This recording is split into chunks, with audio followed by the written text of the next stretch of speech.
So on Thursday night, I decided to go watch The Rise of Skywalker. For some reason, I never been the biggest fan. Well, I like some of the movies, but I never been like day one. I must be there. But for some reason, this time I went Thursday night.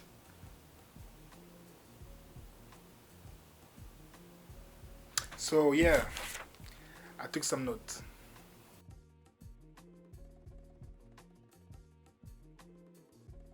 If you follow me for some time now, you know that I don't really take notes. I just freestyle. But today, well, I'm going to try something new. I'm going to try to organize the chaos in my head. Let's see if it works. Can you read this? Can we talk about? Well, oh wait!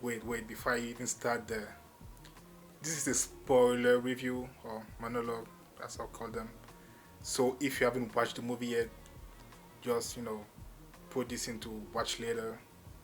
Most people don't, but you can do that, and you can come back after to just watch everything I have to say about what I liked, what I disliked, and my overall impressions of the movie with some spoilers. All right, good.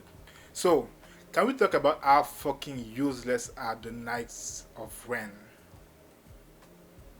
Like, why why were they created? Why were they? You know, I'm not going to say put forward in the movies because they were not, but like in the marketing, it's like, oh, Knights of Ren, that's such a big deal, but they're fucking useless. Like they are literally just stylish stormtroopers. Really, that's how they felt with me because we never got an in depth. I don't know. We never got that backstory of Kylo Ren that we can say, okay, we know why they are so important, even to him. Like there's no way. there's Jesus. There's we don't even we don't even understand the relationship between Kylo Ren and his knights. It's like, are you guys even friends? I guess not, because he kills them. Wait. So right now I'm going all over the place. So just it's still chaos, but it's like organized. I have bullet points and everything. So just bear with me. Can we talk about Ray Palpatine? Like, uh, it's like the last Jedi said, "Oh, you're no one," and then here they said, "Oh, you were no one because your parents chose that you were no one, but you're actually a Palpatine." Like of all the big names, couldn't she be you know Darth Maul's relative? Like if you have to go with a Sith, like why would you go to Palpatine? Just expand your horizon. There are so many Sith out there or Jedi's. And there's something that I must bring up now because I mean it's later in my notes, but like it feels like even as disjointed as it is, it feels like the whole trilogy, Star Wars trilogy from the Force Awakens to now, it was about three characters. It was about Finn, Ray, and Kylo Ren. And the way that Kylo Ren turned bad, like it went from a good apprentice to turning to the dark side. Finn went from being on the bad side, on the dark side, and then coming to the good side. And Ray felt, at least at the beginning, like she was going to be um, struggling with both sides, so she'll be like in the middle, like the gray Jedi that I've been hearing about a lot. So it kind of feels sad that it really didn't explore that further because that would have been a good, um, idea to pursue throughout the trilogy. Like, okay, what does it feel to be good and turn bad? What does it feel to be bad and turn good? And how does it feel to struggle with both sides and just choose to be in the middle? That's something that I really think they should have explored further, but for some reason they didn't. Anyway, I've been hearing that before I went to the movie, I would be hearing that Ray Skywalker is OP, as in overpowered. But I really don't think so because it's not like she went through everything that she been, every problem that she had. She just flew through it. She didn't. She was struggling, step after step after step. She was struggling with herself. She was struggling with, well, opponents. So yes, she grew stronger, but I don't feel like she was overpowered. Otherwise, she would have killed um, Palpatine as soon as she entered the room. But she didn't, but because she couldn't and because she needed help. So to me, that's the definition of not being overpowered. It might be strong, stronger than we might expect you or think it's the right amount of being strong, but still, that's not overpowered. Got it? Got it. Okay, like I said, this is going like all over the place, but bear with me.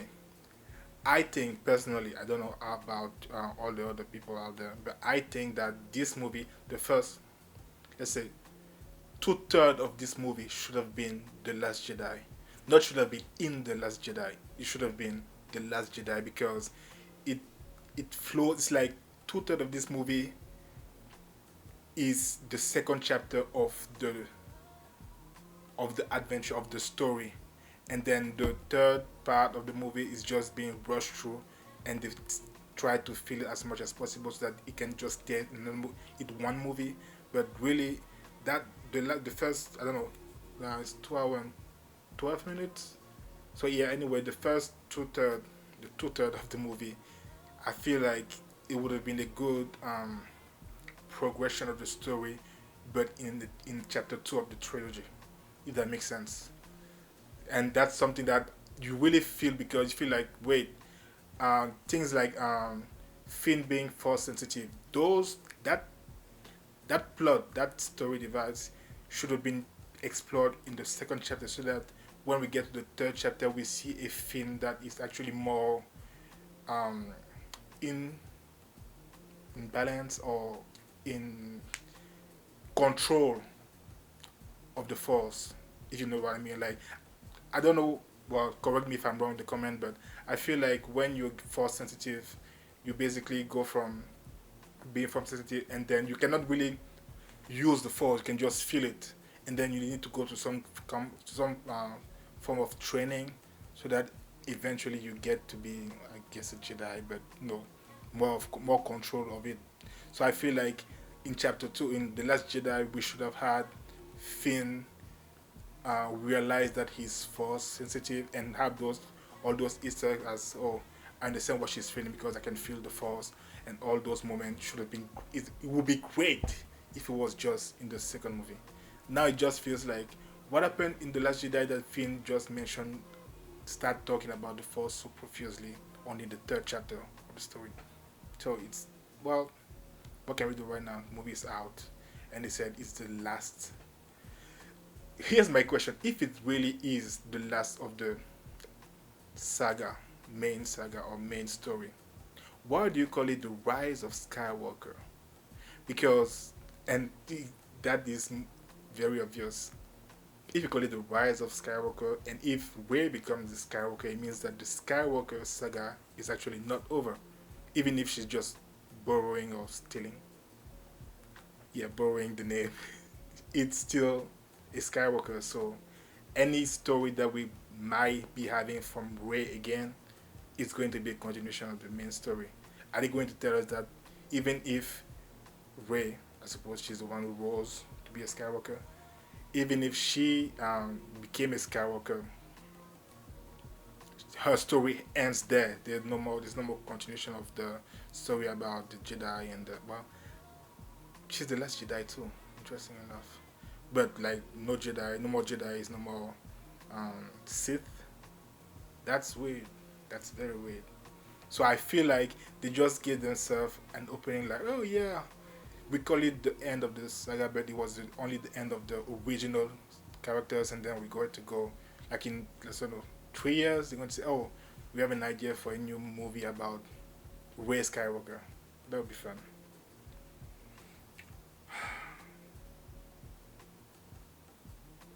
How? Before I forget, I mean, I won't forget because it's in my note, but you know what I wish they had done? I wish they just killed Chewie. Are you angry enough? Okay, hear me out. They have a fake death of Chewie in the movie, which I guess as fake deaths go is fine, but I feel like they already killed all the old characters. Like they should have killed, maybe not Lando, but talking about Lando, he was so. Why even have Lando in the movie if he did that? That, that. Anyway, let's go back to what I was saying. I was saying they should have killed fucking Chewbacca, Chewie. Chewie feels like I've heard the name before. I think it's a company that sells dog food. Yeah, anyway. Should have killed him, not just, oh no, it's not dead anymore. No, no, no. No, like, actually kill Chewie, and then let the way live with the guilt a lot longer. Like, make it, I guess, more impactful.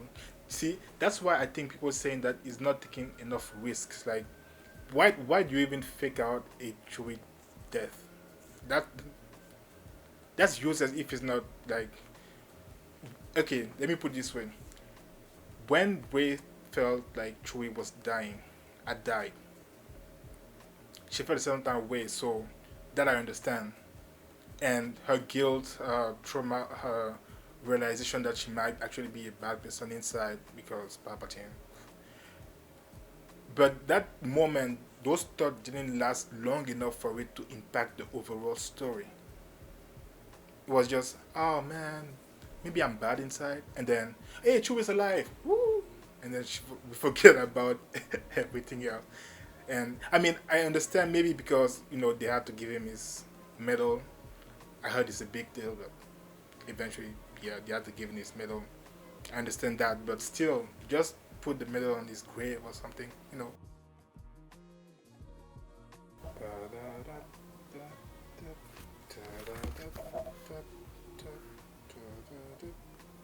Talking about useless things. Sorry, that was very brief. That was very impromptu. Talking about, sorry, useless things or people. I don't call people things. Don't fret. But yeah, talking about useless things that happened in the movie. Kerry Russell spent, well, I mean, if we count, it might be under 3 minutes, but still under a minute. Damn. Okay. Well, waste of a Kerry Russell because, well, she could be doing more. There's something funny because every time that we get trailers and info about movies, like splash articles and stuff like that, we feel like, oh, maybe this person is going to be important. Like, oh, Lando is going to return. Ooh, what role is going to play? Like, Kerry Ross is going to be in the movie, and we see the mask. I think in previous photo shoot we saw the mask she was wearing, so I was like, oh, that's an interesting mask. I wonder what role she's going to play in the movie. It turns out none, which is fucking infuriating.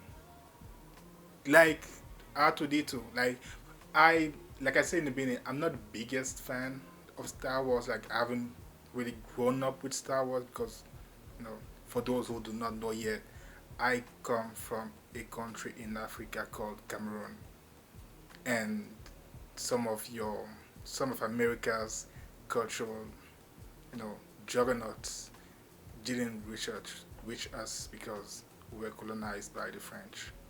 So everything that came to us was filtered through the French, I guess, culture, I guess, language. That was the word I was looking for. Anyway, side note, um, I didn't grow up with the original Star Wars, and I watched them very late in the game, so I don't have the same attached to R2D2 as most of you must have. But even I thought R2D2 was useless for 3 movies. Why even have him around? Why? It sucks. It really sucks that some droid robot as iconic as R2D2 is just there Like it doesn't do anything. It doesn't. It's not part of the plot. It's not helping. It's not. You know.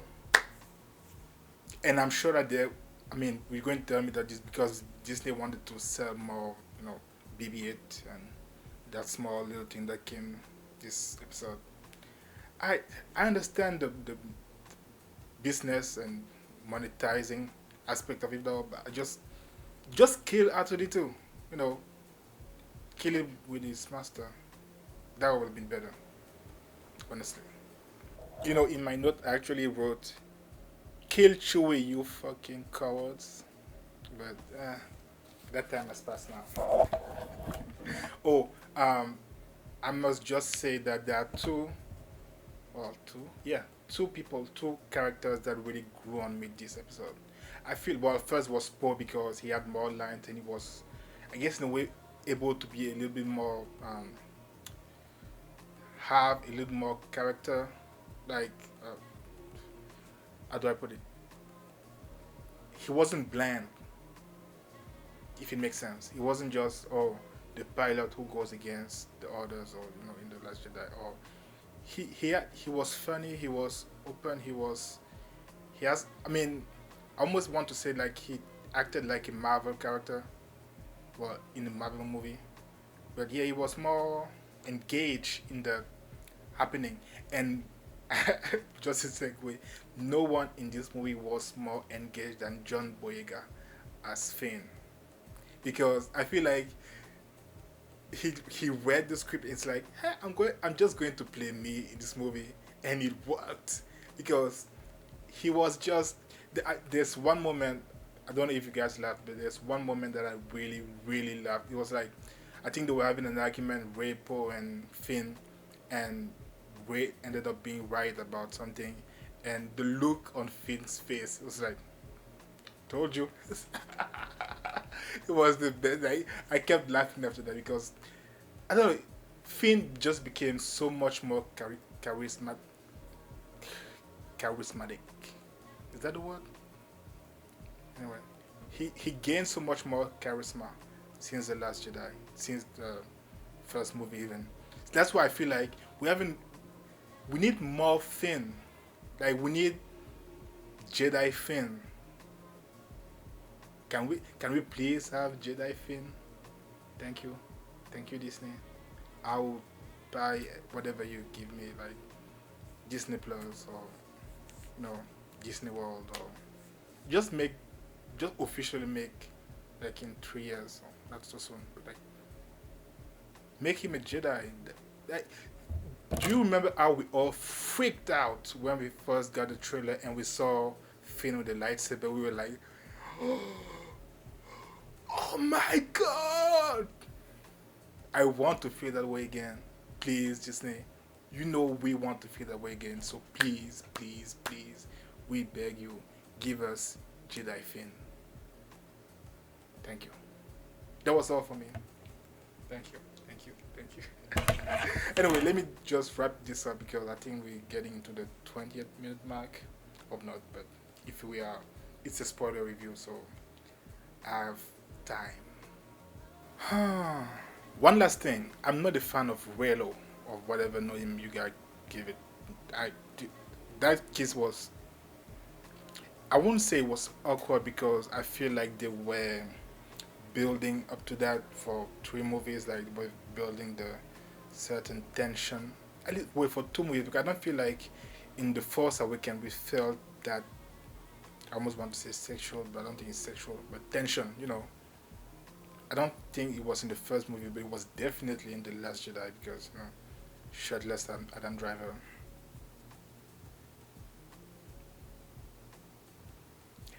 Anyway, yeah, I don't buy Willow at all. I really don't. I feel like, or maybe if we wanted us to buy Willow, at least make it like an actual love triangle. Rey, Finn, and Kylo, and square Rey, Finn, Kylo, and Poe.